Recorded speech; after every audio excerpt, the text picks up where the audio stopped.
We are moving right along now into part number 4 of chapter 9. Here we're starting by talking about corporate level cooperative strategies.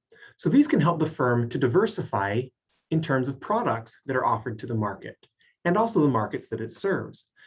This might be when firms get together to create a new product, or perhaps to expand into new geographic areas or different types of markets. These require fewer resource commitments and permit greater flexibility in terms of efforts to diversify partners' operations.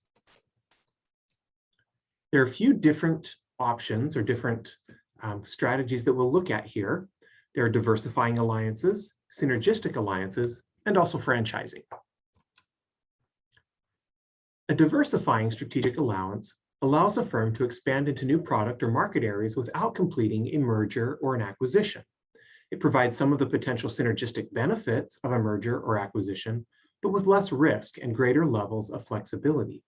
This also permits a test of whether a future merger between the partners would benefit both parties. If you think of ABC, which was a broadcast partner for Disney for several decades, over time though, ABC was acquired by Disney. They found that the benefits of working together were strong enough that they ended up becoming part of the same company. A synergistic strategic alliance creates joint economies of scope between two or more firms and creates synergy across multiple functions or multiple businesses between partner firms. Franchising spreads risks and uses resources, capabilities, and competencies without merging or acquiring another firm.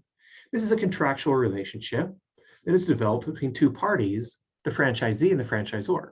If we think of McDonald's as an example of a franchise company, a local investor puts up the money to build and to begin a new location.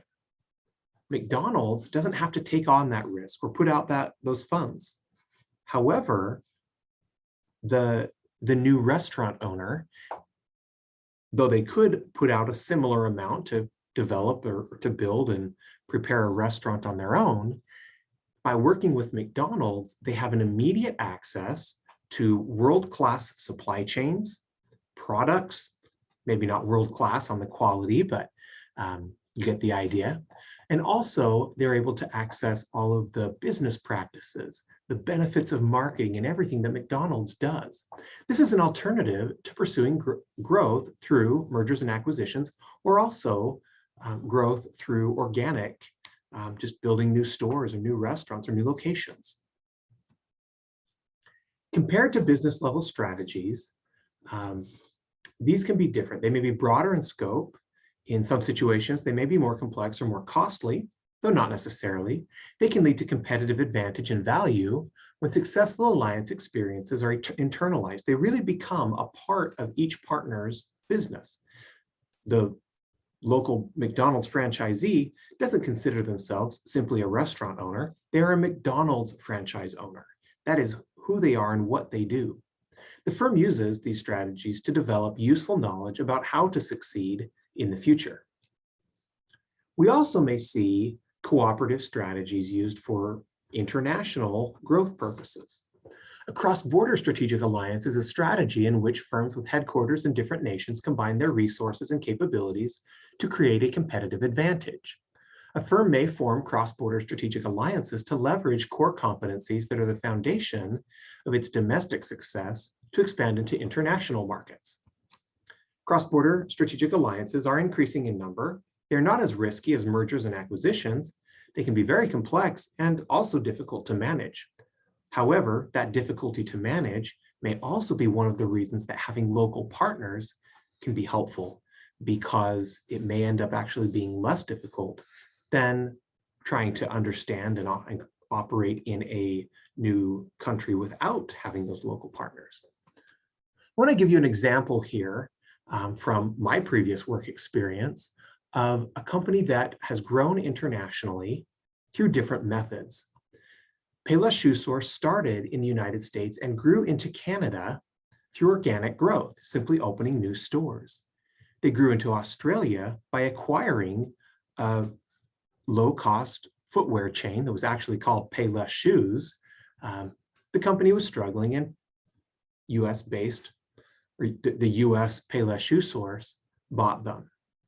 So they grew in these countries that had some strong similarities through organic growth and of course the merger, which can be risky, however, maybe a little bit less risky in a country with a culture and a language that's more similar to the company's headquarters. And then here's where it gets a little bit different. They went into Central, South America, and the Caribbean using joint venture stores. They had local partners, local investors in these different areas that helped to take on some of the financial risk and also helped to guide the company through strategy and through operations in these new countries where there were unique and different challenges. These joint venture stores became actually a very profitable area of the business. And when the North American Payless Shoe Source went bankrupt, this part of the business actually did not. It was a separate entity, or run as a separate entity, and Payless Shoes, or Payless Shoe Source, continued to operate. The light color here, the light blue here, are areas where there was additional risk. These were not areas that Payless necessarily was pushing to grow into, but where other investors wanted to operate a shoe store, but didn't really want to build their own supply chain and develop their own products. So they worked with Payless to do that. There were different ways and different strategies pursued in each country. But when you think of how a business would work in Canada, it's very similar to the United States. When you look at Central America or the Caribbean, there might be differences, but maybe not too far. When you get into the Middle East or Southeast Asia, the Philippines, business gets more and more different. The local investors took on the risk, and Payless was able to provide branding and products to help these companies. So question number 4, I want you to identify a major company that uses international strategic alliances that we've not already talked about. What type of a company are they working with, and why would they do so?